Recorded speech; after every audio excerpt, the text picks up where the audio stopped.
When Aaron and I signed the papers for the new house, I told myself it was a chance to start over. A quiet street, tall oaks along the sidewalk, and the promise of space to breathe, everything we said we wanted. Yet the first night, as we unpacked boxes under the dim kitchen light, I felt a silence that went deeper than the walls. Aaron was already on his phone, responding to messages from work. His voice, when he spoke, had that clipped tone he used for things that didn't matter much. The house was lovely in an impersonal way, fresh paint, empty rooms echoing with potential. We filled it with the scent of new beginnings, but I kept sensing the ghosts of our old arguments hovering near the doorway.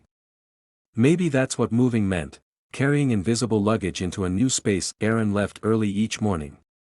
His job demanded long hours and constant attention, and I had told myself I understood. After all, he was the responsible one, the steady one. I worked from home, trying to make the place feel alive, a vase here, a rug there, but the stillness often pressed against me like water around a sinking stone. It was during one of those lonely afternoons that I first saw Kofi. He was across the street, repairing a section of his fence. The late sunlight caught his skin, and the sound of his laughter carried faintly through the air as he talked to someone over the phone.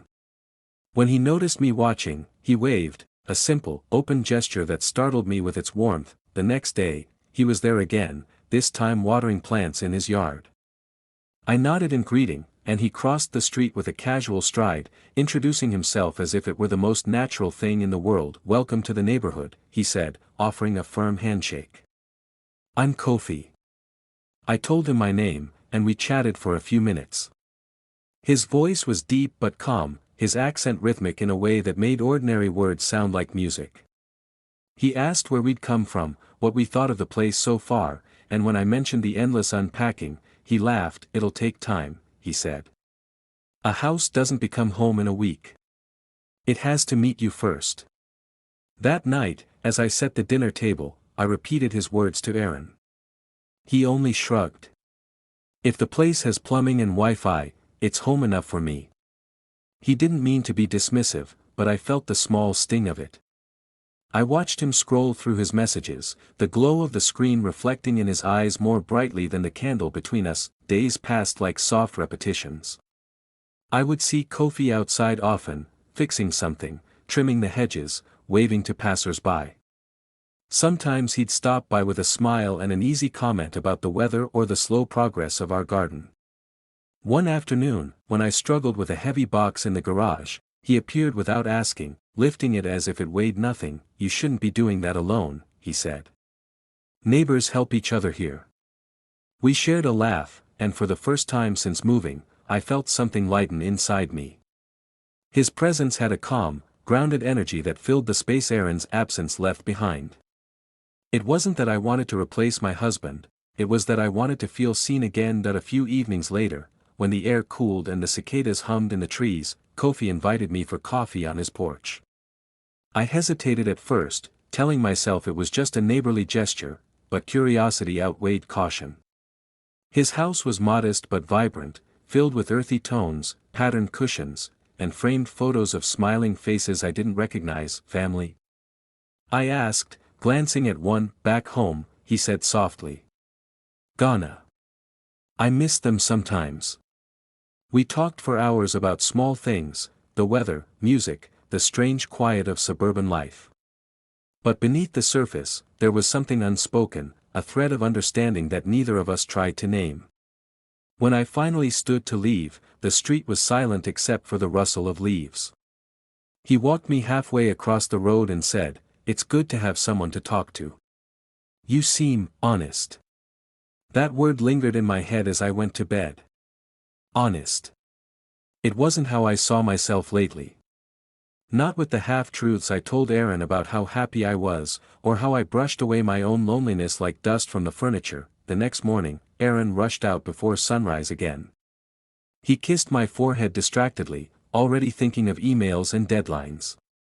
I stood by the window, watching his car disappear down the street, and noticed Kofi jogging past, earbuds in, a faint smile when he saw me watching. I waved. He waved back. A simple exchange, yet it felt heavier than it should have. By the end of that week, Kofi and I had settled into a rhythm of casual encounters, short talks at the mailbox, shared coffee on the porch, borrowed tools exchanged with easy laughter. He told stories about growing up near the coast, about how the ocean taught him patience. I listened, drawn to the warmth in his words, the ease of his presence. Once, he asked, "Do you like it here?" I took a moment before answering. "I'm still learning how to." He nodded, understanding something I didn't say. "You'll get there. Sometimes home isn't a place, it's the people who make you feel still inside." That night, I couldn't sleep. The house felt too large, the air too still. I got up, walked to the living room, and looked out the window toward Kofi's porch, light glowing faintly through the trees. I wasn't sure what I wanted, just that his light felt like something familiar in all this newness. The next day, Aaron suggested we host a small dinner for a few colleagues. I agreed, though I knew it meant hours of polite smiles and surface talk. As I cleared the dishes afterward, my eyes drifted again to the street, half expecting to see Kofi outside. But his house was dark. When I finally sat down, Aaron had already gone to bed. I lingered in the quiet kitchen, feeling the distance between us measured not in rooms but in unspoken words. I thought about how Kofi's laughter filled the silence differently, how his presence didn't demand or expect, only shared space freely. For a long moment, I told myself it was just friendship. Just the comfort of kindness in an unfamiliar place. But when I caught myself looking at the empty porch across the street and hoping to see him again, I understood that something had already shifted, and though I couldn't name it, I felt it settle in me like a seed, small, quiet, and alive. It began as a pattern, one that neither of us acknowledged, yet both quietly maintained. Every few days, I'd find myself standing outside just as Kofi happened to be tending his garden or sitting on his porch. He'd look up, smile, and call out my name like he'd been expecting me all along. There was something in that familiarity, a rhythm that steadied me when the rest of my life felt unmoored. Aaron's absences grew longer. Business trips, conferences, late meetings, reasons that blurred into one another until they lost meaning. When he was home, the distance between us filled every corner of the room. He would ask about bills or groceries, never about me. I learned to answer with efficiency, not emotion. Kofi, though, asked differently. He asked why. Why I looked tired. Why I sometimes paused before answering simple questions. Why I kept glancing at the horizon when we talked. Those questions chipped gently at walls I didn't realize I built. One rainy afternoon, I found him sitting on his porch, watching the downpour with a cup of tea in hand. He waved me over, and without thinking, I crossed the street. The rain came down harder, splashing against the wooden steps as I sat beside him. He offered me tea, I accepted. We didn't speak for a while.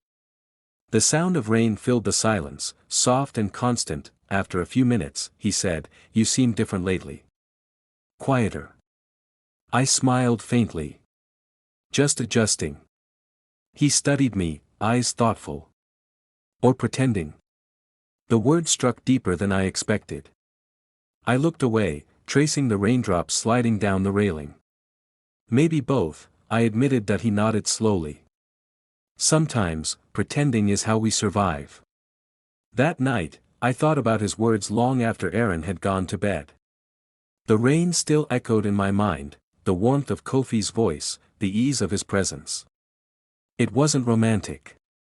Not yet. But it carried a kind of intimacy that didn't need touch to feel real. Over the following weeks, Kofi became the quiet constant of my days. We worked together on small projects around my house, fixing the loose gate, painting the fence, trimming the wild bushes along the driveway. We talked as we worked. Or sometimes, we didn't talk at all. Silence between us wasn't heavy, it was companionable, like shared understanding without the burden of explanation. Aaron noticed, eventually. "You've been spending a lot of time with that neighbor," he said one night, his tone casual but edged. "He's been helping with the yard," I replied, careful, calm. Aaron gave a short laugh. "Since when do you need help for that?" I didn't answer. There was no safe way to explain what Kofi gave me, something Aaron hadn't in months, attention without obligation. The next day, Kofi and I went for a walk along the quiet path that circled the neighborhood. The sky was overcast, heavy with the promise of another storm. As we walked, he told me about his family back home, how he missed the sound of his mother's cooking pots, the laughter of cousins who never stopped teasing him. Do you ever think about going back? I asked that. He smiled faintly. Sometimes. But I've built a life here now. It's not perfect, but it's mine. I nodded. I don't know if I can say the same. He stopped walking, turning to face me. You don't sound happy. I'm not unhappy, I said quickly, though the words felt thin. I just feel misplaced. He looked at me for a long moment, then said softly, maybe you're waiting for someone to see you where you are. That line stayed with me long after we parted. It echoed in quiet rooms, in empty mornings, in the reflection of my own face as I brushed my teeth before bed. Waiting to be seen. A week later, Aaron left for another trip. 3 days this time, maybe 4. I watched his car disappear again, the same routine farewell, the same hollow calm afterward. That evening, Kofi knocked on my door. Power's out, he said, holding a flashlight. Happened to the whole block. You all right in there? I smiled. Come in. I was just lighting candles. He stepped inside, the soft glow flickering across his face. The storm outside was relentless, wind lashing against the windows. We sat in the living room, the room that had always felt too big for one person, now suddenly smaller, warmer. The conversation was slower this time, quieter. He told me about losing someone once, someone he had loved but never confessed to until it was too late. His voice wavered, not with sadness but with memory. I used to think silence protected me, he said. Now I think it just kept me alone. I met his eyes, feeling something in me tighten, then loosen. I know what that feels like. The thunder rolled outside. Our candles flickered, shadows bending across the walls. For a moment, neither of us spoke. The air between us changed, not with intention, but awareness. Kofi looked down, almost apologetic. Maybe I should go. But he didn't move. And I didn't ask him to. It wasn't about touch. It was about recognition, the quiet, unspoken acknowledgement that we both understood what it meant to be unseen. After he left, the house felt impossibly still. I sat there for a long time, staring at the candlelight melting into wax. There was no guilt yet, just confusion, a delicate ache that words couldn't quite contain. The next morning, I found a note slipped under my door. Thanks for the light. I hope you slept well. It was simple, unsigned, but his handwriting was unmistakable. I folded it carefully, placing it inside a book on the coffee table. When Aaron returned 2 days later, he brought gifts, a bottle of wine, a half-hearted smile, but his attention was elsewhere. I tried to match his casual tone, tried to be the husband I was supposed to be. Yet, even as we sat side by side, I caught myself thinking about the storm, the candlelight, and the sound of Kofi's voice saying, silence just kept me alone. That evening, I stood by the window again, watching the streetlights flicker. Across the way, Kofi's house was dark except for one lamp glowing near the front window. I saw him moving inside, slowly, thoughtfully. He paused, looking toward my house as if he could feel me watching. Our eyes met through the glass, distant but certain. He smiled, small, almost imperceptible, and then turned away. Something in that moment felt irreversible, like the quiet beginning of a story I didn't mean to start, and though the night settled calmly around us, I knew that whatever existed between us now was no longer simple friendship. It was the edge of something deeper, something that would demand to be faced. The days that followed settled into a strange rhythm. I would see Daniel outside most evenings, sitting on the porch with a quiet patience, as if waiting for something that no longer existed. I began to find excuses to walk past his house, to check the mail, to water a plant I barely cared for, to pretend I had a reason to be near him. Each time, he looked a little different, sometimes shaven and calm, sometimes lost in thought, and sometimes holding that same half-empty beer bottle, like a habit he couldn't break. One Thursday evening, he called out to me. Ethan, he said, leaning over the fence, you're always out here alone. You ever eat dinner with someone, or is solitude your thing too? I smiled, caught off guard by the sudden familiarity. Depends who's asking. Someone who's tired of takeout and silence.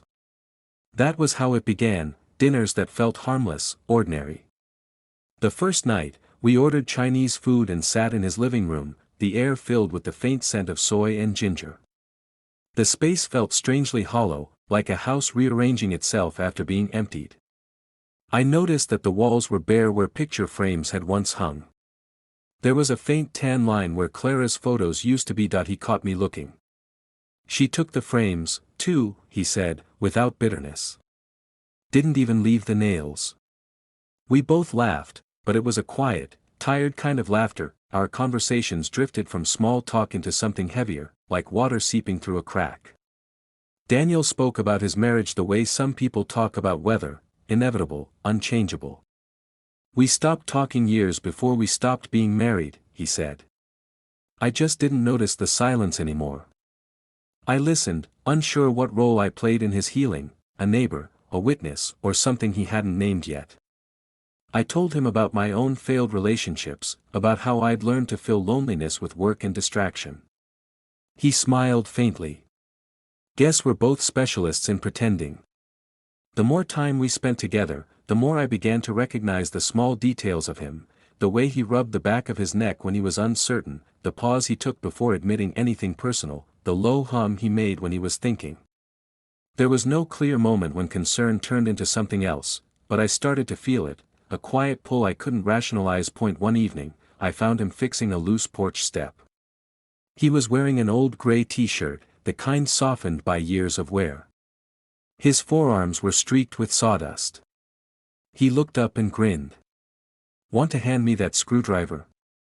I did, and as our fingers brushed, something unspoken passed between us, fleeting but unmistakable.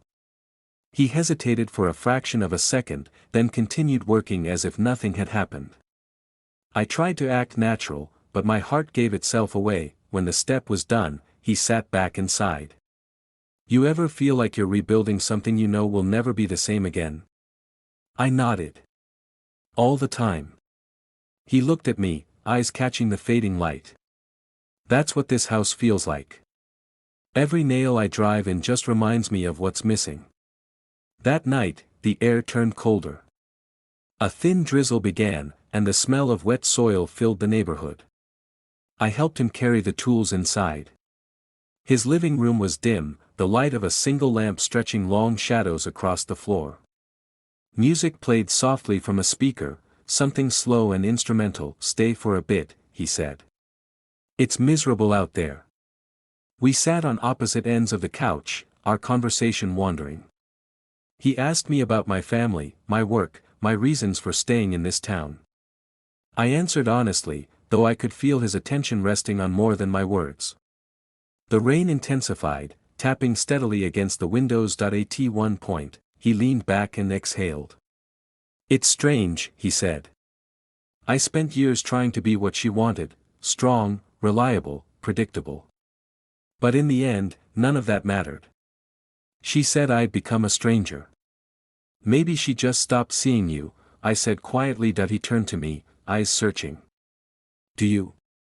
The question hung between us, heavier than it should have been. I could hear the sound of the rain, the slow rhythm of my heartbeat, and the space between his words. I wanted to look away, but I didn't. No, I said finally. I see you. Something shifted in the air then, like the pause before a storm breaks. He didn't speak, but his gaze lingered long enough for meaning to settle. The moment didn't need words, it lived in the silence, in the closeness of two people who had nowhere else to place their loneliness. A flash of lightning briefly illuminated the room. We both flinched, half laughing at our reaction, but the tension remained, quiet, fragile, real. He reached for the remote to turn the music down, and his hand brushed my knee. He froze, then pulled back, muttering, "Sorry." "Don't be," I said before I could stop myself. He looked at me again, the apology fading from his face, replaced by something else, a kind of recognition neither of us had wanted to admit. The rain outside softened, turning into a steady whisper. We sat there in silence, the distance between us shrinking until it wasn't just physical anymore. I could feel the weight of what wasn't being said pressing into the air around us. I thought about how dangerous it was, not in the obvious sense, but in the quiet, emotional way that leaves marks you can't explain. That he was the first to move. Slowly, he stood, walked to the window, and stared out at the dark street. "I don't know what I'm doing anymore," he said. "Every time I start to feel alive again, it feels like betrayal." "Maybe it's just healing," I said. "They look the same sometimes." He didn't answer, just nodded faintly, his reflection a shadow against the glass. Then he turned back to me. "You should probably head home. It's late." The dismissal was gentle, not cold. I stood, unsure of what to say, feeling the moment slip between us like smoke. As I reached the door, he spoke again, softly, almost as if to himself, "Thank you for staying." I hesitated. "You don't have to thank me." He smiled, small, tired, and real. "I think I do." Outside, the rain had stopped, but the world still smelled of it, damp earth, clean air, a kind of freshness that felt undeserved. I walked the short distance to my house, feeling both lighter and heavier at once. Later that night, lying in bed, I replayed the evening in my mind, every glance, every silence, every word left hanging. There had been no confession, no touch that crossed a line, yet everything in me knew that something irreversible had begun. Through the thin wall, I could hear faint movement again, footsteps, maybe, or a restless soul pacing in the dark. I wondered if Daniel was awake too, haunted by the same questions. Before I fell asleep, one thought settled in me with quiet certainty: whatever we had become, it wasn't just neighbors anymore. And whatever was coming next, neither of us was ready to name it.